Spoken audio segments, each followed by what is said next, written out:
우리나라에 최초로 세워진 교회가 있습니다. 1883년 5월 16일 황해도 장영군 대구면 송천리에서 서상윤 서경조 형제가 세운 소래교회입니다.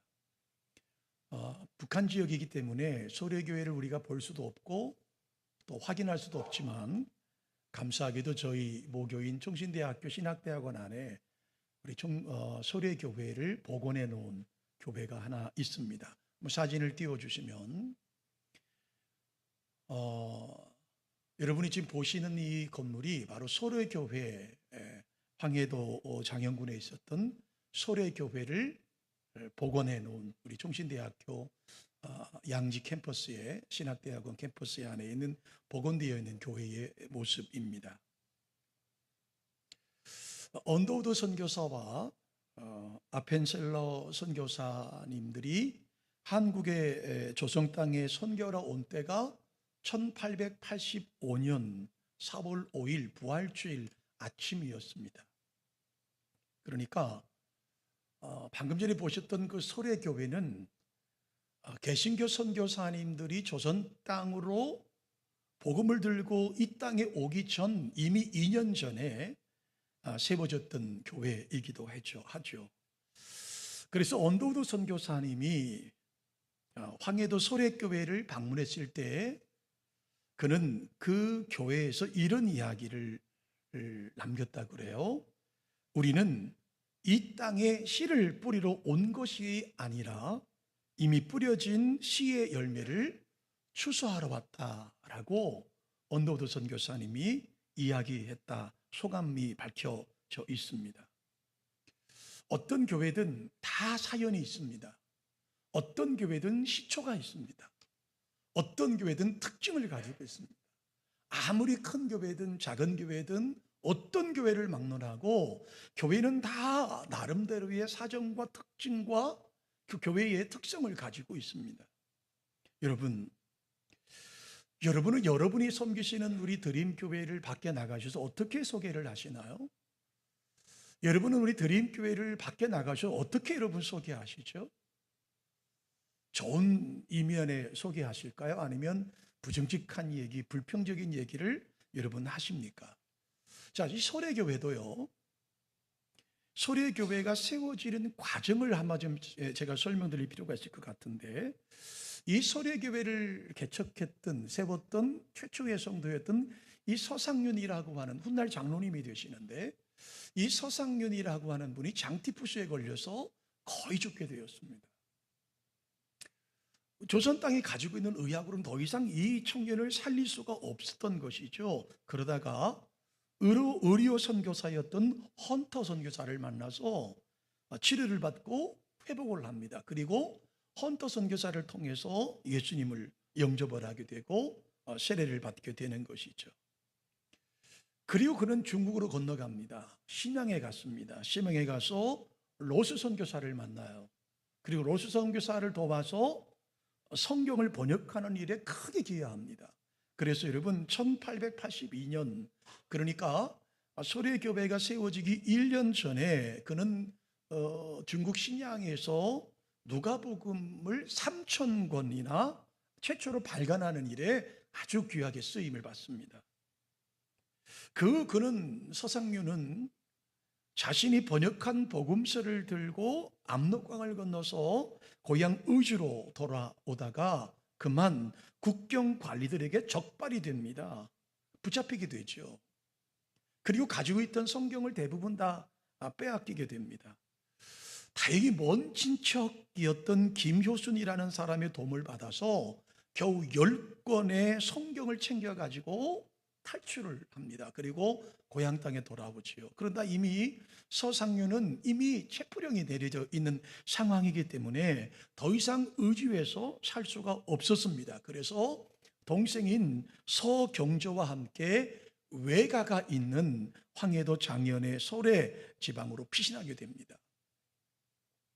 그리고 품에 지니고 있던 그 성경을 가지고 외가 쪽 친척들에게 복음을 전하고 인근 주민들에게 복음을 전합니다. 성령의 도우심으로 전도가 왕성하게 일어났고 가정집에서 주일마다 예배를 드리게 되었습니다. 이렇게 시작됐던 교회가 정식으로 1883년 5월 16일 한국 최초의 선교사의 도움을 받지 않고 한국인에 의해서 자생적으로 세워진 교회가 바로 소래교회라고 하는 교회입니다. 소래교회는 개척 2년 만에 70명의 성도를 늘어났습니다.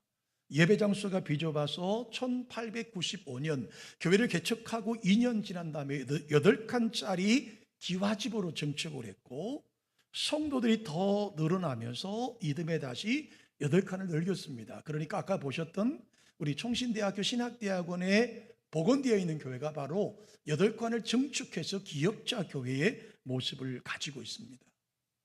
자, 이 소래교회는 초창기에 선교사님들 도움을 받지 못했어요. 그럼에도 불구하고 11조 생활을 시작을 했고 어려운 이들을 구제했고 소래교회를 중심으로 이웃 인근 7개 마을에 기도처를 세워서 교회를 이제 더 확장돼 가고 있더라고 하는 것이죠. 자, 소래교회가 한국교회 아름답게 성장의 역사를 보이게 되니까 언더우드 선교사님이 교회를 방문해서 건축의 필요성을 말하고 내가 미국에 돌아가서 건축 헌금을 후원해 오겠다라고 제안을 합니다. 그때 기록에 보면 이 서상윤을 중심으로 그 소래교회 성도들이 우리가 우리 예배당을 세우는데 외국인의 도움을 받고 싶지 않습니다. 뿐만 아니라 우리의 소래교회가 후세에 전달되는데 외국인의 도움을 받고 지었다라는 소리를 듣고 싶지 않습니다. 우리는 우리의 힘으로 떳떳하게 성전을 건축하겠습니다. 결국은 그 언더우드 선교사님의 따뜻한 마음을 거절을 합니다. 그리고 자신들이 온 힘을 다해서 교회를 건축하게 되죠. 언더우드 선교사는 미국에 돌아가서 당시에 조선 땅에는 정말 희귀했던 석유 램프 5개를 가지고 와서 소래교회 기증을 하게 됩니다. 기록에 보면 이 당시 석유 램프 5개가 얼마나 밝았는지 그것을 보기 위해서 많은 사람들이 교회로 몰려왔다라고 하는 기록이 있습니다.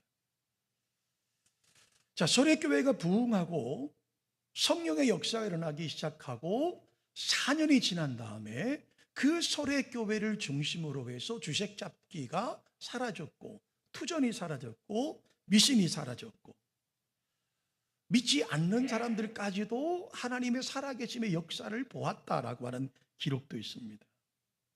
그리고 소래교회는 당시 마을에 사랑방을 빌려서 학교를 개교를 했고 그리고 맥킨지 선교사의 유산헌금인 3,000냥을 그리고 성도들의 헌신을 통해서 정식으로 4년제 보통학교를 만들어서 그 어렵고 험난한 시대에 많은 민족의 지도자들을 배출한 유명한 교회로 우리는 알고 있습니다. 이것이 소래교회의 이야기예요. 자, 여러분, 오늘 제가 제목을 로마교회라고 제목을 정했습니다.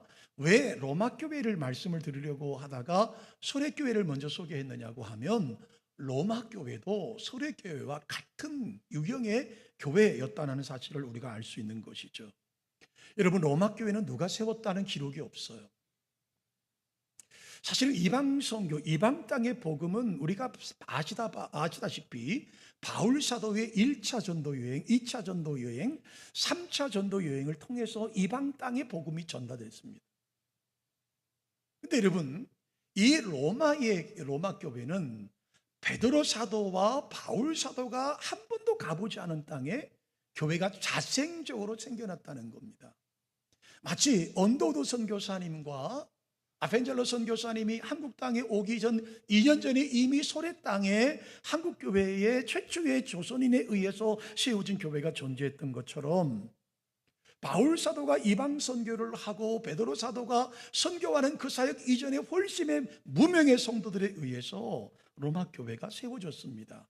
누가 세웠는지를 우리 정확히는 알 수 없어요. 또 언제 세워졌는지도 정확히 알 수 없어요. 단지 우리가 성경 사도행전 2장을 찾아보시면 자, 120명의 성도들이 예수님이 돌아가시고 승천하시고 50일이 되는 오순절 날에 마가다락방에 모여서 120명의 성도들이 기도하는 일에 전념을 다했습니다. 그리고 성령의 역사 그 방 120명의 성도들 머리 위에 임재했습니다. 자, 그 첫 번째 사건이 뭐냐면 방언이었습니다. 이 성령의 임재를 경험했던 베드로 사도는 말씀을 설교할 때 4천 명이 새신자가 되었다고 성경에 기록되지 않습니까? 자, 사도행전 2장 9절부터 11절을 말씀을 한번 보시면 이렇게 말씀하고 있어요.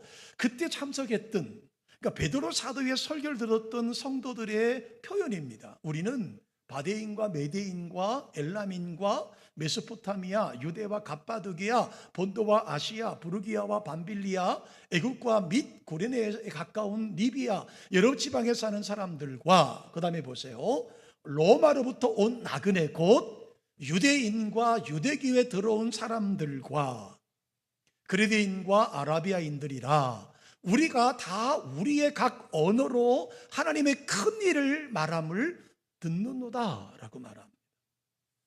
성령의 마가다락방의 역사로 인해서 베드로 사도가 설교를 하는데 흩어져 있던 많은 사람들이 성지 순례를 위해서 예루살렘에 왔는데 언어가 달라요. 그런데 그들의 귀에 드디어 언어의 통일이 이루어졌습니다. 여기 좀 관심 있게 보실 분들이 있어요. 바로 로마로부터 온 나그네, 디아스포라들이죠. 유대인들, 그리고 유대교로 개종했던 이방인들, 로마로부터 왔던 유대인들과 로마에서 성지순례를 왔던 그 이방인들이 이곳에 와서 베드로 사도를 만나서 복음을 듣었어요. 자, 우리는 이 성경을 통해서 로마 교회가 바로 그들이 성지순례를 와서 복음을 듣고 돌아가서 어느 시점인지 우리는 알 수는 없지만 그들이 모여서 시작한 교회가 바로 로마 교회였을 것이라고 추론해 볼 수 있겠죠.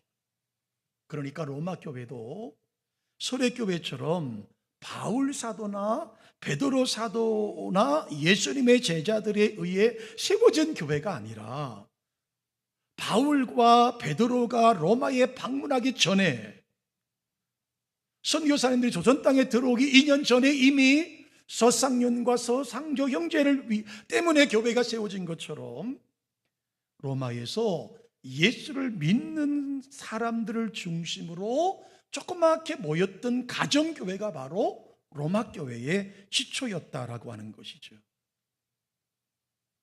이 로마 교회를 바울 사도는 끊임없이 가고 싶었어요. 로마에 가서 복음을 전하고 싶었고 로마 교회에 가고 싶었어요. 그래서 오늘 우리 로마서 1장 9절로 15절까지 말씀을 비추어 보면 사도 바울은 이렇게 로마 교회에 편지를 보내고 있습니다. 여러분, 내가 기도할 때마다 너희를 위해 쉬지 않고 기도합니다. 내 기도회는 내가 가보지 못한 로마에 있는 여러분 로마 교회를 위해서 나는 매일마다 쉬지 않고 기도하고 있습니다. 뿐만 아니라 나는 여러분 교회를 방문하고 싶습니다. 그리고 여러분에게 여러 번 가기를 원했지만 지금까지 길이 막혀서 가지 못했습니다. 나는 할 수 있는 대로 로마에 있는 너희에게도 복음 전하기를 원합니다. 나의 이러한 심정에 대해서 하나님이 내 증인이 있습니다 라고 말해요. 그러니까 바울 사도는 그가 기도할 때마다 로마에 가고 싶었던 거예요. 로마 교회 성도들을 만나고 싶었던 거죠. 로마에 가서 복음을 전하고 싶었던 거예요. 얼마나 로마에 가고 싶었는지 하나님이 나의 증인이시라고까지 지금 이야기하고 있는 거예요. 사도행전 23장 11절에 보면 얼마나 사도 바울이 로마로 가고 싶으셨는지 하나님께서, 예수님께서 베드로 사도에게 이렇게 응답을 주십니다. 내가 예루살렘에서 나의 일을 증언한 것 같이 로마에서도 증언하여야 하리라. 내가 예루살렘에서 이렇게 복음을 전한 것처럼 너는 반드시 로마에 가서 복음을 전할 것이라고 하나님이 약속해 주시는 거예요. 여러분, 우리는 사도 바울이 다메섹에서 예수님을 만났습니다. 철저하게 기독교를 부정하던 그가 다메섹에서 그렇게 부정하고 그렇게 믿는 사람을 잡아 죽이던 스데반이 사도 바울이 개종을 하게 됐습니다. 그리고 복음을 전하기 시작하죠. 1차 전도 여행을 갔다 왔습니다. 2차 전도 여행을 다녀왔습니다. 3차 전도 여행을 다녀오고 나서 그는 예루살렘에서 체포를 당합니다. 그리고 2년 동안 가이사랴에 있는 깊은 지하 감옥에 갇히게 되는 신세가 됩니다. 아마도 그는 가이사랴에 있는 그 감옥에서 이렇게 마음을 가졌을 거라고 생각을 합니다. 내가 비록 자유인의 몸은 아니겠지만 하나님께서 이렇게 나를 예루살렘에 체포당하게 하시고 감옥에 갇힌 것은 아마 나를 로마로 보내시려고 하는 것 아닐까? 그럼 내가 죄인의 신분이라도 내가 로마에 가야 되겠다라는 생각을 했을 거예요. 왜냐하면 사도 바울은 유대인입니다. 근데 그는 태어날 때부터 그의 아버지 부모님으로 인해서 로마의 시민권이 있었던 것이죠. 로마의 시민권이 있다는 말은 로마 시민은 누구든지 황제 앞에 가서 재판을 받을 권리를 가지고 있었던 거예요.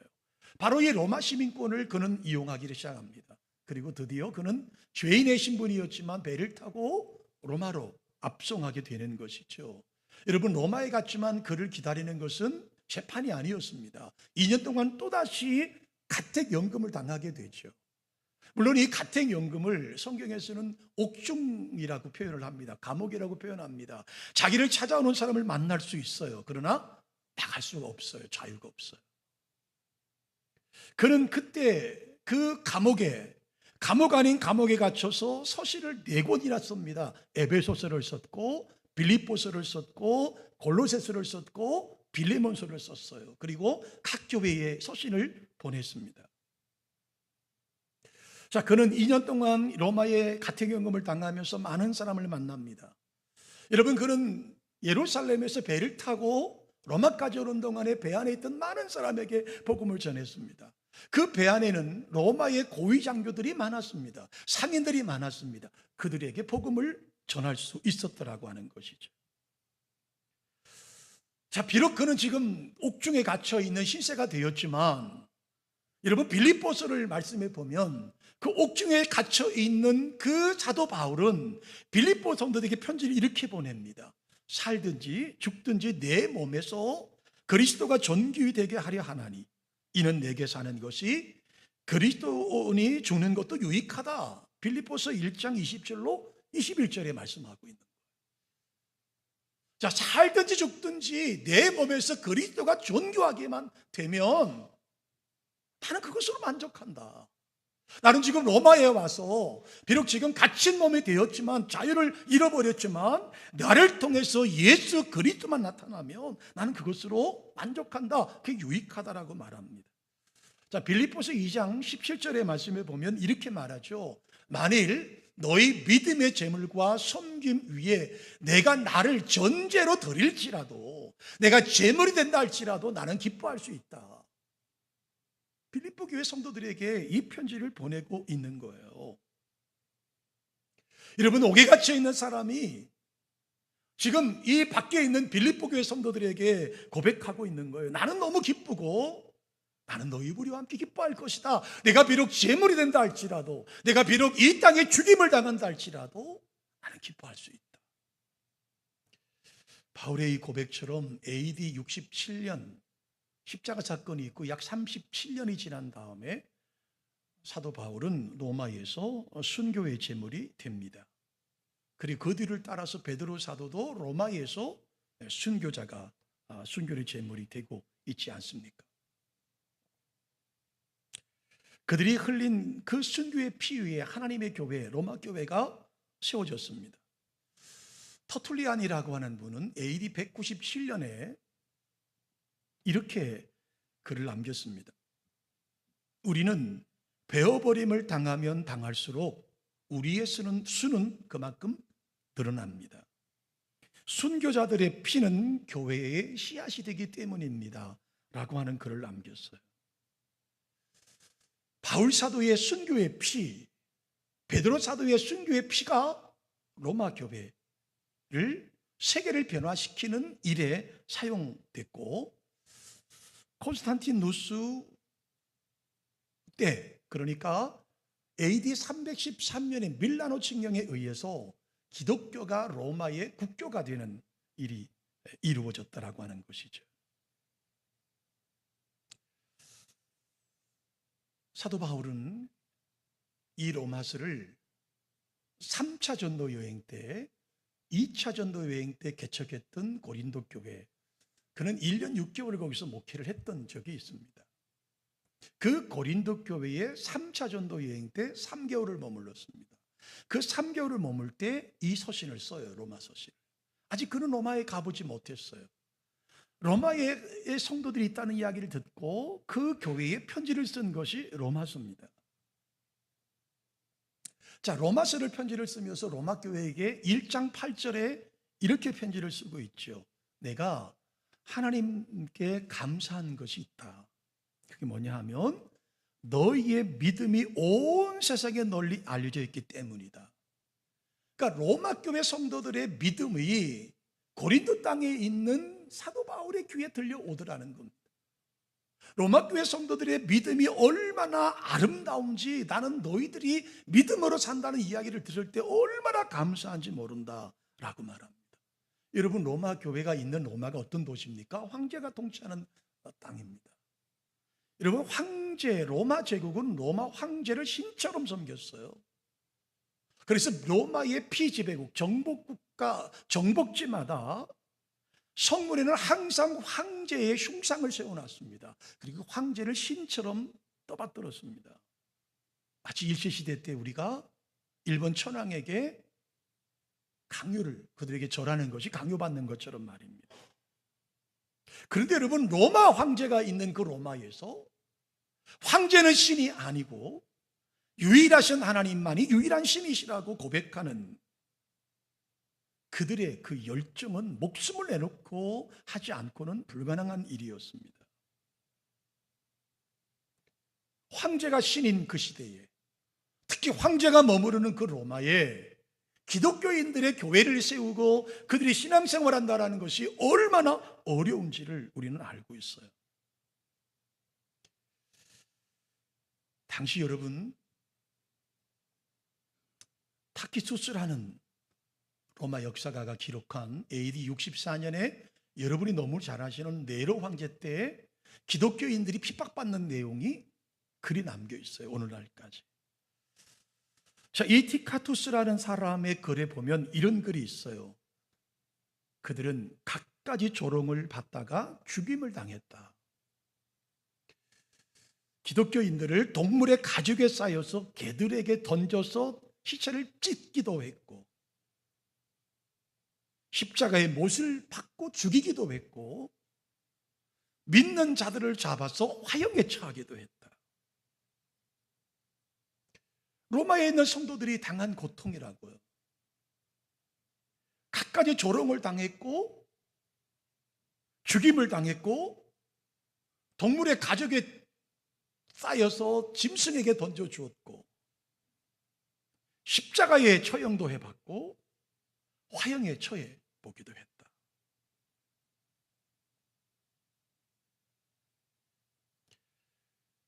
그 교회가 지금 로마 교회입니다.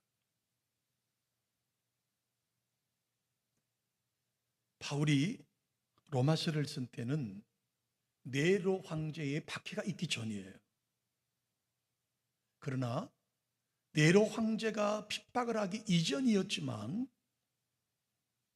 형태는 약간 달랐겠지만 핍박이 지속되어 온 것은 부인할 수 없는 사실이에요. 이렇게 핍박이 있고, 이렇게 죽임을 당하고, 이렇게 고난을 당하고, 이렇게 어려움을 당하고 조롱을 당하는 그 로마 교회 성도들이었는데, 그들의 믿음 생활이, 그들의 믿음이 온 세상에 널리 알려졌다 라고 사도 바울은 로마 교회에 편지를 쓰며 칭찬하고 있는 거예요. 로마 교회 성도들의 믿음이 남달랐다라고 하는 사실을 말해주고 있는 거예요. 로마 교회 성도들은 순교의 믿음을 가지고 있었어요. 로마 교회 성도들은 로마인들로부터의 핍박뿐만 아니라 정통 유대인이라고 하는 이들에게도 핍박을 당했습니다. 그러나 그들은 이 모든 것을 다 이겨낼 수 있었던, 자랑스러운 교인들이었다는 것이죠. 여러분, 오늘 로마서는요, AD 55년에서 58년경에 기록이 됩니다. 아까 말씀드린 대로 바울 사도가 3차 전도 여행 때 고린도에 3개월 정도 머물러요. 그때 기록한 서신이에요.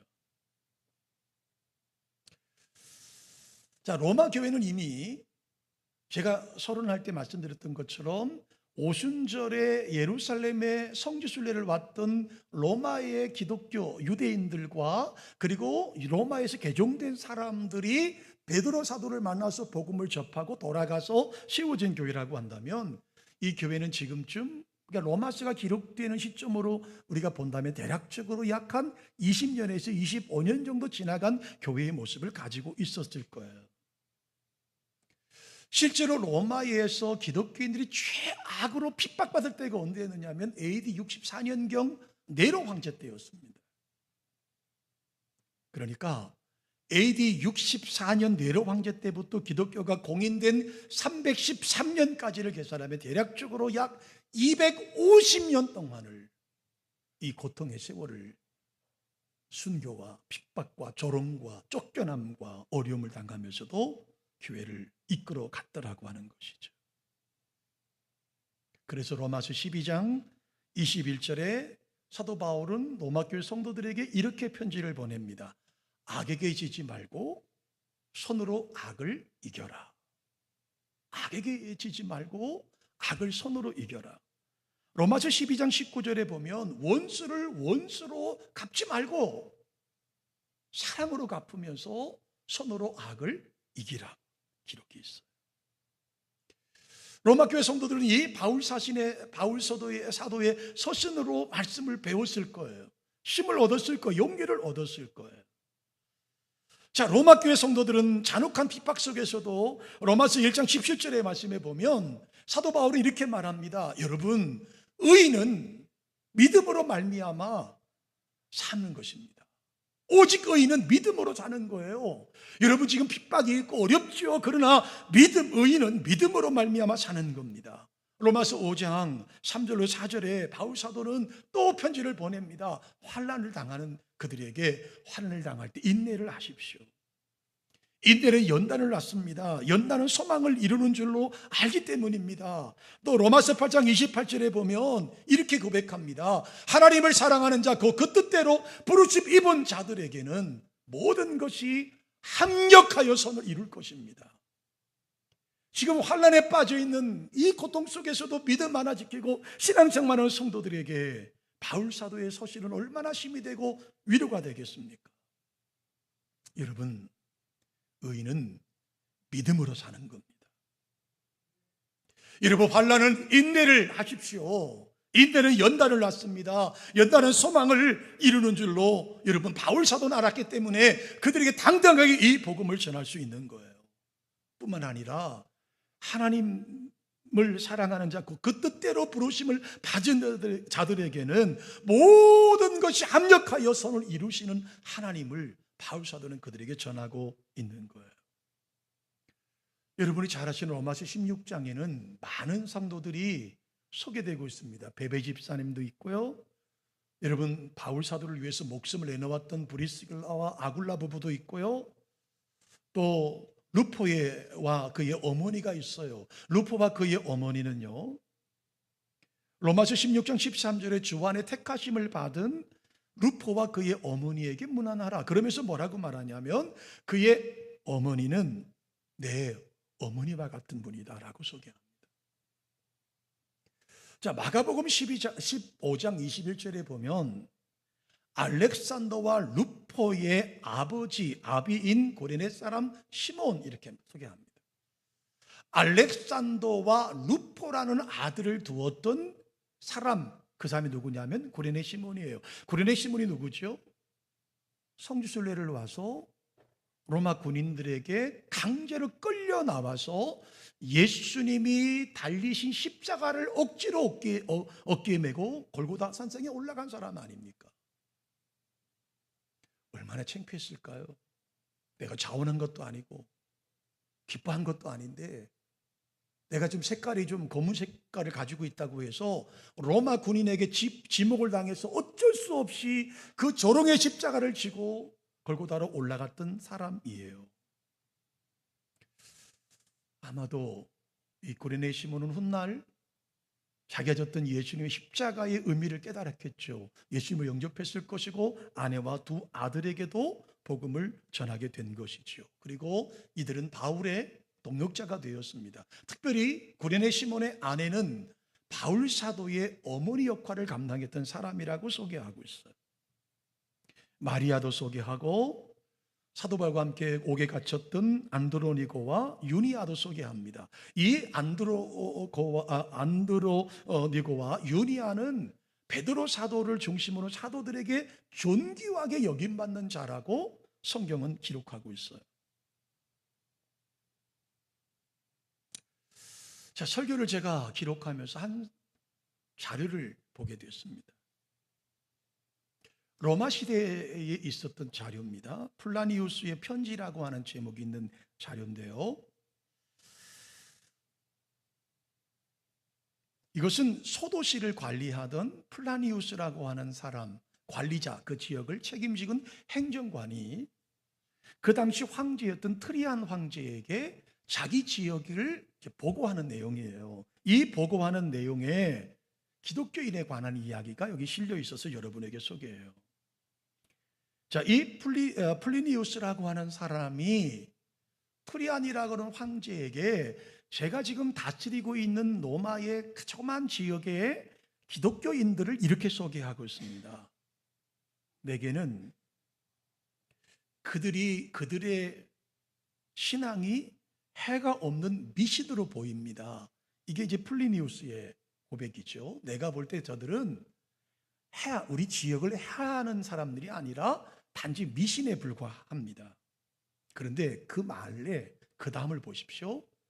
그들은 새벽에도 모여 시를 교독하며 찬송을 하며 그리스도를 신처럼 경배합니다. 여러분,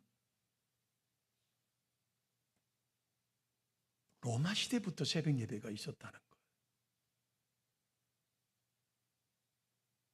2000년 전에 이미 그 핍박과 조롱과 죽임을 당하며 선교당하던 그 시대에도 그들은 새벽에 모여서 성경을, 시를 교독하고 찬송을 하며 그리스도를 신처럼 경배합니다. 때로 그들은 이웃에게 악을 행하지 않고 선하게 살기로 약속을 합니다. 때로는 그들은 저녁에도 그들의 신도의 집에서 모여 포도주와 떡을 먹고, 오늘날로 말하면 성찬식이겠죠, 사랑을 약속합니다. 그들은 그리스도를 위해 그리고 서로를 위해 죽기로 다짐하고 약속하는 사람들입니다. 그리고 그들은 사랑을 위해 죽는 것을 두려워하지 않는 무리들입니다. 이게 여러분, 플리니우스라고 하는 사람이 황제에게 보고한 자기 지역의 소그룹을 가지고 있는 로마 교회 성도들에 관련된 이야기예요. 여러분 보세요. 이미 2000년 전에 그 핍박받던 시대에도 새벽에 모여 찬송을 했다는 거예요.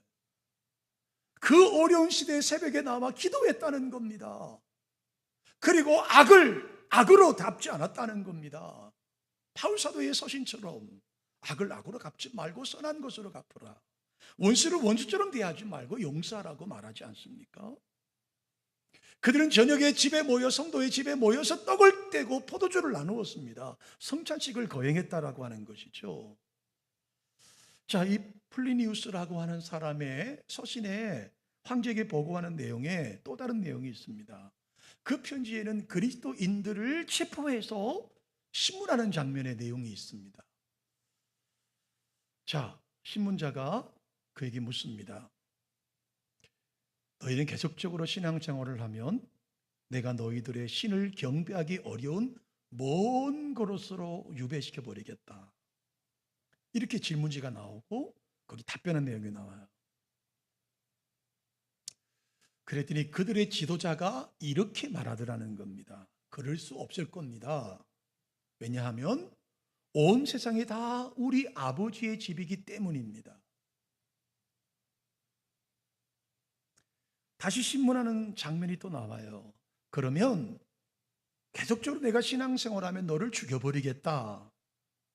그러자 다시 그 지도자는 이렇게 대답을 합니다. 그럴 수 없을 겁니다.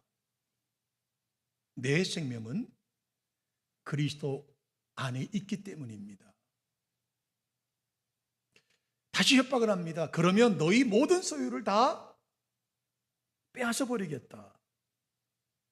다시 지도자는 말합니다. 그럴 수 없으실 겁니다. 내 모든 소유는 천국에 있기 때문입니다. 그렇다면 마지막으로 그러면 다른 어떤 사람도 만나지 못하게 하겠다. 다시 그는 미소를 띠며 대답을 합니다.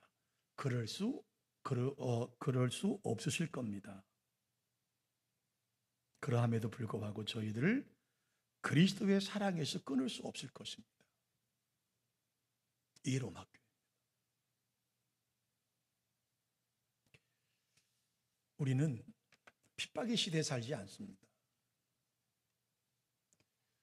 물론 각 가정마다 약간의 차이는 있을 수 있습니다. 교회 나가는 것이 믿지 않는 시어른들의 반대가 있을 수 있고 믿지 않는 남편의 핍박이 있을 수도 있죠. 그러나 그렇다고 해서 목숨을 내놓는 시대에 우리는 살고 있지 않습니다. 로마서의 수신인 로마교회 성도들, 바울이 복음을 전한 것도 아니고 베드로 사도가 전하기도 전에 그들은 가정집에서 교회를 운영하고 있었어요. 그리고 세월이 20년, 30년이 돼가는 교회의 구성원들을 가지고 있었어요.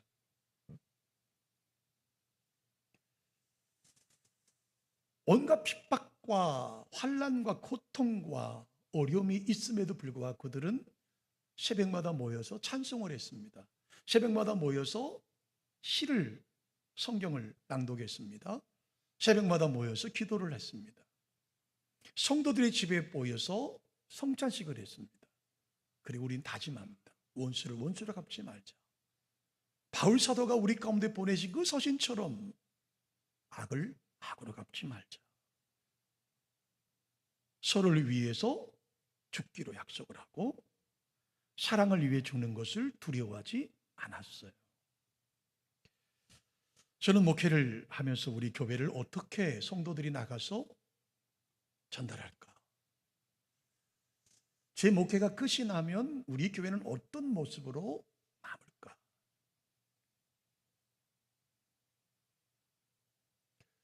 저보다는 수백 배, 수천 배 뛰어난 목회자가 제 후임으로 오기를 저는 기도합니다. 아직 10여 년 넘게 남아있는 목회지만 저는 지금도 새벽 예배를 인도할 때마다 간절히 하나님께 간구합니다. 하나님, 저보다는 뛰어난, 저와는 비교할 수 없는 제 후임자가 우리 교회에 오기를 기도합니다. 저는 좀 더 구체적으로 기도하려고 합니다. 오늘 새벽에 기도하면서 그 생각을 가졌는데 좀 더 구체적으로 하나님께 기도하자. 그래서 제 나름대로 우리 교회를 앞으로 책임질 교역자의 어떤 기준점을 제 나름대로 마음속에 정해 놓았습니다. 이런 분이 우리 교회로 오시면 좋겠다. 이런 분이 제가 개척하고 섬겼던 교회의 후임자가 되면 좋겠다. 그 중에 하나를 여러분에게 말씀드리면 지금 저희 교회가 주일학교와 어른까지 평균적으로 주일날 교회를 다녀가는 분들이 140~50명쯤 됩니다. 등록교인까지 치면 약 190명쯤 되죠. 이 사이즈에서 여러분 저보다 더 뛰어난 분을 모시기는 쉽지 않습니다. 그래서 저는 하나님께 이렇게 매달립니다. 하나님, 제가 남은 10여 년 동안을 최선을 다해 목회하겠습니다. 저희 교회 좀 부흥케 해주십시오.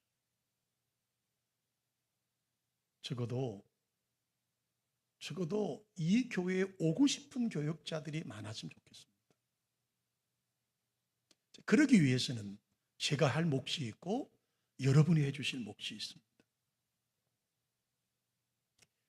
자그마치 250년의 역사 속에서 끊임없는 핍박과 고통과 아픔과 조롱과 쫓겨남을 당했음에도 불구하고 그들은 신앙을 놓지 않았습니다.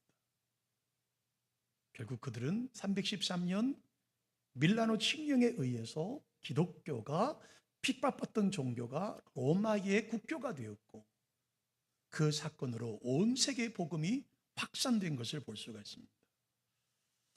우리 드림교회를 사랑하는 성도 여러분, 섬기는 성도 여러분, 우리 교회를 통해서 하나님의 거룩한 나라가 확산되시기를 주님의 이름으로 축복합니다. 마지막 시대를 살아가는 우리 드림교회 성도들이 로마 교회 성도들처럼 헌신하고 위대한 하나님의 교회를 세워서 우리 다음 세대에 자랑스럽게 물려줄 수 있는 우리 드림교회가 되기를 주님의 이름으로 축복합니다. 하나님 아버지, 우리 교회가 감히